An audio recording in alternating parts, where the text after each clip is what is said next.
আসসালামু আলাইকুম, আশা করি সবাই ভালো আছেন। তো আমি আজকে আপনাদের মাঝে নিয়ে এসেছি আমার ভাগিনার গায়ে হলুদে আমরা যেই প্রোগ্রামটা করেছিলাম ছোটখাটো করে, সেই প্রোগ্রামেরই একটি ভিডিও। তো এই গায়ে হলুদে অবশ্য তেমন বেশি কিছু আয়োজন করা হয়নি, ছোটখাটোর মধ্যে অল্প স্বল্পর মধ্যেই অল্প সময়ের মধ্যে একদম বিশাল মজা করা হয়েছে। আমরা সবাই অনেক মজা করেছি। এই যে গিয়ে দেখি যে ছেলের সামনে দেওয়ার জন্য যে ডেকোরেশনটা বাকি ছিল সেটা গিয়ে আমরা কমপ্লিট করলাম সবাই মিলে বসে হাতে হাতে। তার মধ্যে আবার আমার ছোট যা সব বাচ্চা কাচ্চাদেরকে ডেকোরেশনের পরে যে খাবারগুলো বেশি হয়েছিল এগুলো খাইয়ে দিচ্ছে সবাইকে। বাচ্চারা বুঝেনি তো, দেখলেই খেতে ইচ্ছে করে ওদের। তো এইদিকে বর রেডি হচ্ছে, বরকে রেডি করানো হচ্ছে সবাই মিলে। তো এখন বর রেডি হয়ে এখন স্টেজে উঠবে বর। তো বরের বোনেরা দুলাভাইরা সবাই মিলে বরকে নিয়ে যাচ্ছে সুন্দর করে, সাথে আছে সামনে দেওয়ার জন্য যেই ডেকোরেশন গুলো করা হয়েছিল সেইগুলো। আর এই যে দোপাট্টা ধরে দুলাভাইরা নিয়ে যাচ্ছে শালাকে। তো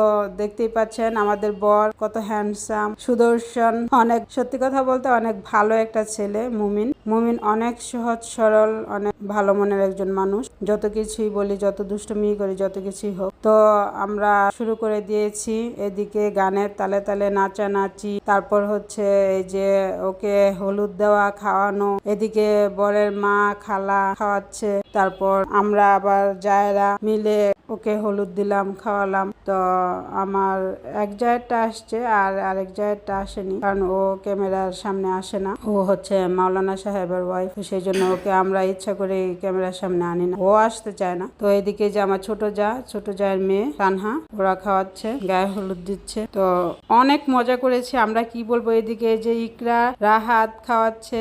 তারপর আমরা তো ভিডিওর জন্য রুলসের জন্য গান দিতে পারছি না, কিন্তু আমরা অনেক ভালো ভালো গান ছেড়েছিলাম আর নেচেছিলাম সবাই মিলে। এত নাচানাচি করেছি আমরা সবাই, গরমের মধ্যে একদম ঘেমে নিয়ে অস্থির। তারপর আমরা খাওয়া দাওয়া করলাম সবাই মিলে, নাচানাচির ফাঁকে খাওয়া দাওয়া করে তারপর আবার ওদের এলাকার এই ভাবিরা, তারপর আরো অনেকে আসলো। আসার পর বলতেছে যে আপনারা এর আগে আমার আপার মেয়ের বিয়েতে আমরা নাচানাচি করেছিলাম, তো ওরা খুব মজা পেয়েছিল। তো বলতেছে আজকেও ওদের সামনে একটু নাচানাচি করার জন্য। সবাই খাবার দাবার নিয়ে যার যার বাড়িতে চলে গিয়েছিল। তো আমরা যখন নাচানাচি করেছি ওইগুলো আর দেখতে পাইনি। তো লাস্টে আমাদেরকে রিকোয়েস্ট করতেছিল আর একটু নাচানাচি করার জন্য। তো লাস্টে খাওয়া দাওয়ার পর আমরা অনেক নাচানাচি করেছি, প্রায় 1:30টা পর্যন্ত আমরা অনেক মজা করেছি। রাত্র 1:30টার পরে তারপর আমার সাহেব গাড়ি নিয়ে আসলো, তারপর আমরা বাড়িতে চলে আসি। আর যদি ভিডিওটি ভালো লাগে অবশ্যই লাইক, কমেন্ট ও শেয়ার করে গ্রামীণ হাসিলের পাশে থাকবেন।